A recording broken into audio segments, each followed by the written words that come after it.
Do disc brakes on your trailer actually stop better than a drum brake, or is it just a bunch of hype and a lot of extra money? I don't know, you may be surprised. When it comes to trailer brakes today, you really have two options to start with, and that's how you're going to actuate or apply your brake system on the trailer. You're gonna have a pure electric, where you just have electric brake controller in your vehicle and then you have electric brakes on the trailer being towed, or you have electric over hydraulic, where you still use a brake controller that is designed to actuate electric over hydraulic pump that's at the front of your trailer. Once that is actuated, it applies hydraulic brake pressure to either a disc or a drum hydraulic brake. That is your two main options. Now within that, you have disc or drum brakes. We're gonna look at hydraulic disc and electric drum today, because that's really the most popular. The hydraulic drum, you don't see it as much anymore unless you're working on an older unit. That's a different video for a different day. But we're gonna cover, is the hydraulic disc really worth the extra money? Is it gonna be better for you? And I'm gonna give you my opinion on it. You may be surprised what my opinion is, but I will give it to you towards the end of the video, so stick around for that. What we have here is a Lippert 12K electric over hydraulic disc setup that's running the DEEMAXX brake setup on there. And there's several different brands out there. You'll have Lippert, you'll have Dexter.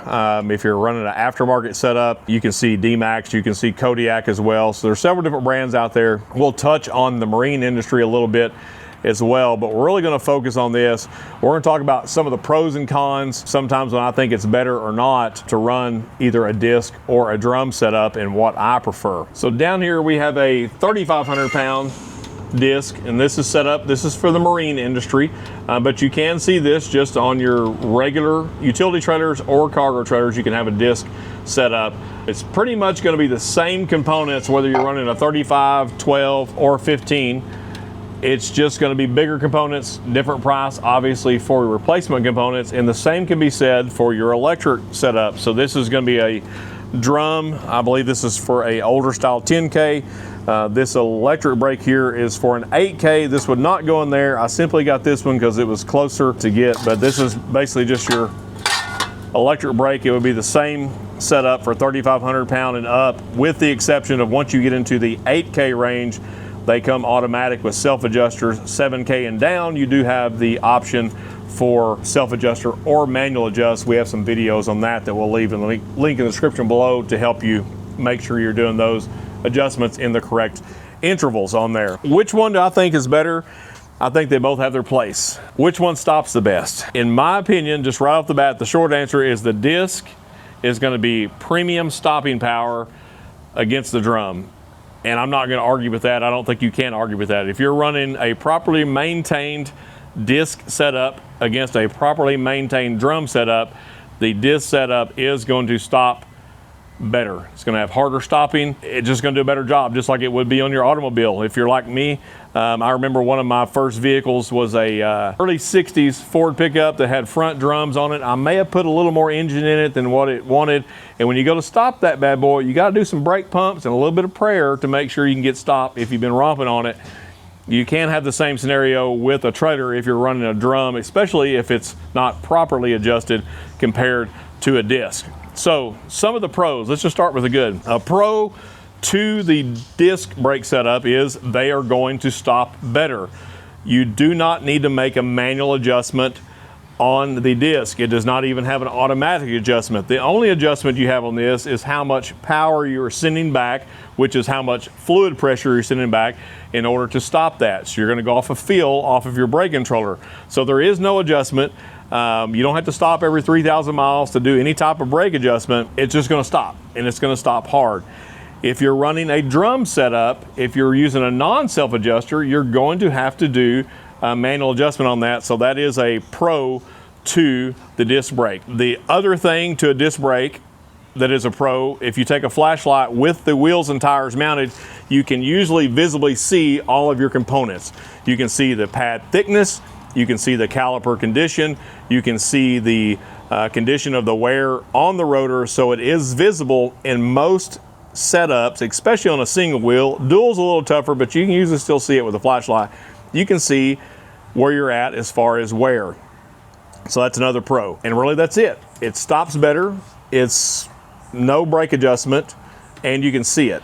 Now, some of the cons against that. In the disc world, you have more components. So you have a rotor, which you would have a drum and electric, so we'll take that one out, but you have a caliper. And within that caliper, you have pins, and you have bushings or O-rings, you have brake pads, you have pistons within that caliper. So just in the caliper itself, it's made out of multiple components that all are subject to wear, and if not properly maintained, can fail. Worst case scenario, we usually don't rebuild calipers. Usually it's a caliper replacement. Back in the old days, we did rebuild calipers, whether that be automotive or trailer. And then as well as the caliper, then you have this as an anchor yoke style setup. You have the mounting bracket for the caliper, which can wear out as well, just from use. Then you have a brake line, you have brass tees for the brake lines, and then it runs all the way to the front, and we'll go take a shot of that. We'll move the camera to the front of the trailer so you can see kind of the heart behind this operation. And here you have the hydraulic pump, which when your brakes are applied off of your tow vehicle, actuates this pump, and this actuates the calipers and helps you stop. So that is your other component. So you do have quite a bit, and then brake fluid goes in there is obviously where you're getting your brake pressure. So with all those components from front to back, you could say that is a con because you do have possibly more items that can wear. They're not necessarily wearable. Really, your wearable on this would be the rotor and the pads. And most of the time, if you're doing proper maintenance, you're going to get quite a bit of life out of the rest of it.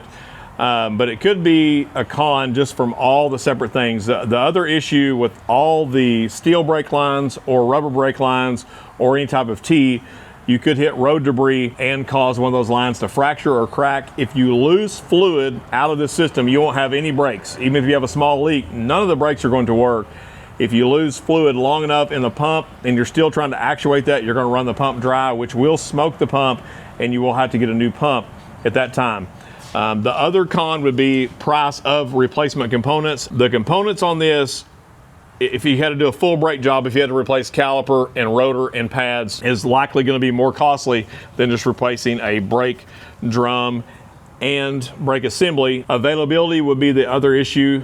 Depending on what part of the country you're in and the size of the shop, they may not keep as many hydraulic components around as they would electric, just because honestly, we see a lot more of electric than we do hydraulic, so it could be an availability issue. That would be a con as well. So here we're looking at some components out of an electric brake setup. And again, this would be the same style components depending on size of axle. They're going to be either smaller or larger. So let's talk about the good things. If properly maintained and adjusted correctly, and you know how to use your brake control, these have good stopping capability. They will work fine in most applications.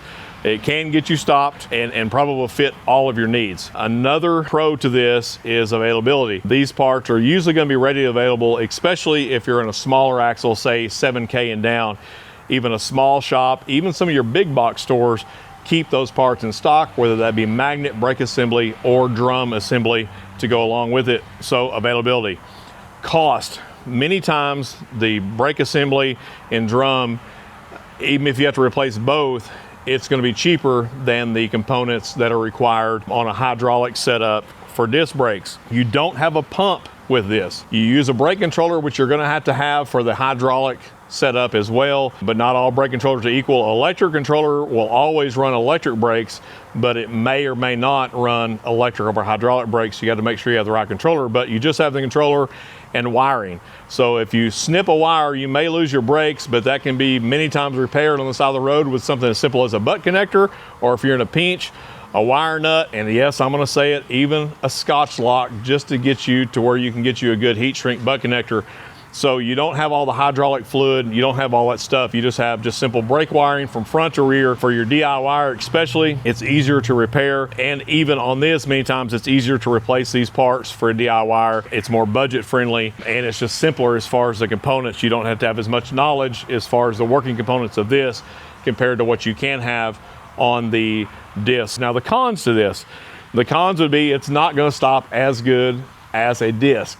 Even if it's properly adjusted, it's just not going to get there. Where our disc setup, I mean, you could lock it up if you wanted to. I'd never recommend that. I know we see some people in some types of enforcement say that the trailer brakes have to lock, and that is crazy. If they lock, that's going to cause a skid and cause you to have an accident. Trailer brakes are designed not to lock up and cause a skid. They are designed to work in conjunction with your tow vehicle in good balance and slow the vehicle to a stop safely in a non-skid environment. So the other con to these are you can't see this assembly when you have it inside the drum. So if you were to look at the backside, and this is not the right brake assembly before you beat me up in the comments, but you get the idea. So that's all you're gonna be able to see. Then you have your spindle and axle tube coming out of this, so you can't see. In the 8K and up, in the dust cover, they do have an inspection port here that you can shine a flashlight to see the thickness of the shoe material in there. Hopefully the camera can pick that up. So that is really your only inspection point. You cannot see the magnet, you cannot see the condition of the magnet, you cannot see the wear on the magnet surface, the wear on the drum shoe surface of the drum without doing a full tear down. So that could be argued as a con. You can pop out the dust covers, you can see the star wheel, whether that be self-adjusting or manual adjust in there, but you're not gonna be able to see a lot. Through that port, you can shine a flashlight in there, and maybe even depending on the size of inspection camera you have, you could go in there and see some of that wear on the drum and on the surface where the magnet rides, but it's gonna be tougher to see than on a disc. So that would be a con. The other con that we see a lot, especially in an area, if you live in one of those red dirt states or counties, raise your hand. Red dirt will get built up in here and it acts as an abrasive and it will chew these all to pieces. It's hard to get that cleaned out. Where a disc setup, you can wash that out, it's easier to see. And that being said, that's where, in my opinion, a disc setup in the marine application, I really like a disc setup that's hydraulic over any other type of braking scenario, because you can run that disc setup with a surge style coupler, which is most boat trailers are gonna have. You don't have to have the pump. You still have the coupler, which has the mechanism, the master cylinder in it that makes it work, but you can see the condition of those brakes, especially if you're going in a salty environment, and even some lakes have higher salt content. So you need to wash those out. You need to get the salt off of that. You can clean that up better than if you're running a drum setup. And in my opinion, in the marine application, it's just a no-brainer for me. I'm gonna run a disc setup if I'm running brakes in the marine world 10 out of 10 times, and that's what I prefer. The pros and cons for most people are gonna come down to price of components and maybe a repair or replacement bill on that. So that's where you have to decide, are you getting the most bang for your buck? If you're running a hot shot trailer and you're the driver of the truck and the trailer, you're the one in it, you're not leasing it out to somebody, especially somebody you don't know, and you're pulling a lot of loads and you need to stop on a regular basis, disc is probably gonna be better for you. It's gonna give you better stopping power. If you just need to do a brake pad change, that's something that most can do with a small amount of tools. You don't even have to do a complete tear down to do that. Now, if you have to replace the rotor, that's a different story. You are gonna do a tear down to replace that rotor, but it is gonna be better stopping. If you're running in the marine environment, in my opinion, disc is the better way to go. Even if it costs you a little extra, I think it will save you down the road because you can keep it clean. It's gonna give you better stopping power. You're likely gonna be running a surge brake setup anyways. It's just the way to go, so I'd recommend it. If you're pulling a ton of miles, whether that be for work, or maybe even if you're running a travel trailer or a fifth wheel, if you're pulling a ton of miles and you're going into terrain, you may want to think about upgrading or purchasing new with the disc option. It is going to give you some better stopping power in that. But what you have to be careful, if you're leasing that trailer out or if you're not going to check it and do your maintenance, you can cause a catastrophic failure on the disc that can make you lose all of your brakes. And if you went beyond your maintenance intervals and you haven't done proper maintenance, or if you've leased that trailer out and they're going to use the trailer to do all the stopping to save the brakes on the truck, the disc setup is likely going to cost you. It will cost you in the electric brake setup as well. Just the price of the electric brake is going to be cheaper in most cases, not always, in most cases, than the disc. Drum setup, in my opinion, if I'm hauling my travel trailer around, I only go 5, 6, 7, 8 times a year. I'm not going into heavy terrain. Drum is going to do me just fine. If I'm hauling my 7Ks with a skid steer on it, I'm not pulling 7 days a week. I use it for personal use. Drum is going to do me just fine. I'm going to just spend my money on drum. I don't need that extra setup. And in most construction environments, the drum is probably going to be better for you because you're likely going to have a failure one way or other, because it's just hard to get shut down. When it's work season, you just want to keep that sucker going. We forget about our maintenance sometimes. We have a tear up. It's going to be easier to replace those electric components over the disc. It's going to be easier to get. most shops are gonna be able to handle that, or if you have your own repair or maintenance crew built within your company, it's probably gonna be easier for them to do that as well. You may even wanna stock some of those parts to have on hand for breakdown. So overall stopping capability, hands down, disc is premium, in my opinion, the way to go. It's gonna stop better every time over an electric drum, but it has to be the right scenario. That's something you just have to look at what your needs are, or if you're a company, you have to look at what your repair or breakdown bills may be. But in most cases, drum brakes are gonna be better for your average person towing. They're gonna be better across the board. But if you need better stopping capability, if you're on the road a lot, if you're a hot shotter, you know, if you travel a ton in an RV, you may want to look at the disc setup. It really depends on your load. If you're hauling a heavy load on your hot shot trailer, or maybe if you're even a farmer that has a big tractor or something, you may want to look at the disc. As long as you take good care of it, it's going to be the better buy. But just kind of price it both ways. Price your parts so you know that, and that's really going to help you make your decision. So they both do a good job. One stops better than the other, not going to argue that, but it still may not be the best for you and the best for your budget. A question I've seen in the comments and that I get asked, if I currently have electric brakes, can I upgrade to disc? And the shorter answer on that is yes, depending on what manufacturer of axle you have and the size of axle. Many times, if you're running a certain manufacturer drum, you can't just switch it over to their brand disc brake because it uses a different offset on the flange on the tube, and it will not work. Even though you can get the hub and the bearings and the rotor, when you go to mount the anchor yoke assembly, it will not line up because it has a different offset. Now that being said, even if you're running a Dexter or a Lippert, many times if you're running a drum setup, you can buy an aftermarket like a Kodiak or DEEMAXX that will convert that over from a drum setup to a disc, but you're just gonna have to check on the year, model, application, and manufacturer of what you have. So it's not an easy answer. Sometimes yes, you can do it. The other option would that be, you would have to completely replace the axle with the electric over hydraulic disc setup on there. At the very minimum, even if you do the aftermarket, you're still going to have to run all the brake lines, the pump. So when you go to figure that price, just even if you got to do a full axle replacement, it's much more than that.